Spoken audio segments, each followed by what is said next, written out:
Hello and welcome to a brand new Lost Ark video. This is a continuation of Argos guide, and in this video I am going over mechanics for phase 2. As always, I will not be explaining all of his attacks and only cover important mechanics and attacks.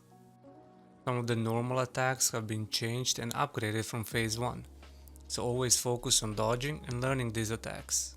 Minimum requirement is 1385 item level, otherwise your attacks will get blocked and you won't deal enough damage. For a fight, it is important that you have a correct party setup. In phase 2, party 1 will always be a sun party and party 2 will always be a moon party. This is important to know, as each of these parties will fight a mini-boss later in the fight. In sun party, you want to have destruction bombs and classes that are light on their feet with decent destruction. The moon party wants to bring whirlwind bombs and heavy stagger classes. You start off the fight with both parties together. The whole of phase 2 is split into 5 stages.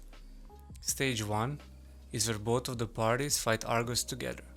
Stage 2 is where Sun party gets sent to fight a mini-boss. Stage 3 is when Sun party kills a mini-boss and you reunite with a Moon party to fight Argos. Stage 4 is when Moon party gets sent to fight a mini-boss, and Stage 5 is when a Moon party kills a mini-boss and reunites with the Sun party for a final fight. Argos has no real mechanics and hard-hitting attacks during stages 1, 3 and 5. All of the important vibe mechanics are when fighting mini-bosses in stage 2 and 4. After around 1 to 2 minutes from the start, and depending on the DPS, the Sun party will be sent to fight a mini-boss. His normal attacks are easy to dodge and predictable once you get used to them, and one thing to keep an eye on are green fireflies that will often summon a green AoE that can also move around. It deals a lot of damage and can also sleep you.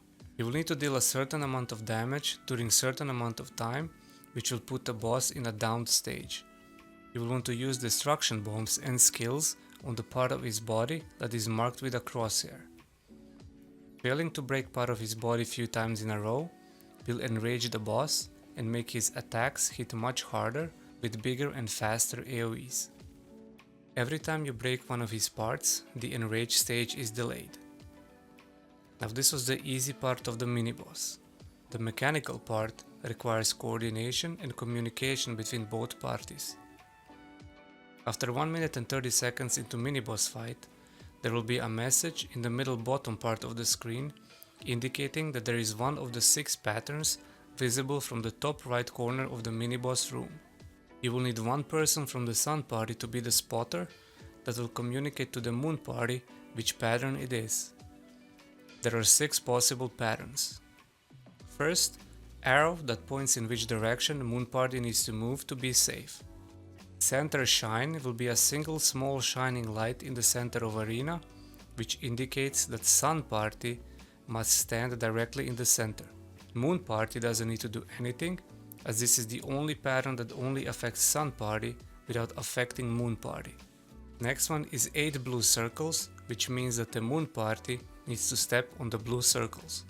2 magic circles means that there is a buff on the diagonals in the main boss room, and someone from the Moon party has to grab them, and after it becomes a moon buff and you need to attack Argos to clear that element from the boss. The next are pretty easy to spot. One of them is giant red magic circle, that means that the both teams need to stand on the edges of the map, and the other one is giant ring circle, which means that both teams need to stand on the inside and avoid the edges. The raid vibe mechanic will occur after the timer underneath Argos' feet expires, and he will call for a new raid vibe every 1 minute and 30 seconds. The patterns can only be seen from Sun mini-boss room, and that's why you need a spotter in the Sun room. After the mini-boss is killed, the Sun party reunites with the Moon party for stage 3, and you DPS the boss until Moon party gets sent to fight a different mini-boss. This mini-boss is a fight against the time, as you have 1 minute and 30 seconds to deal at least 30% of the damage. Moon party members are advised to save awakenings for this part if you like DPS. They need to bring whirlwind bombs and have class setup that is heavy towards stagger.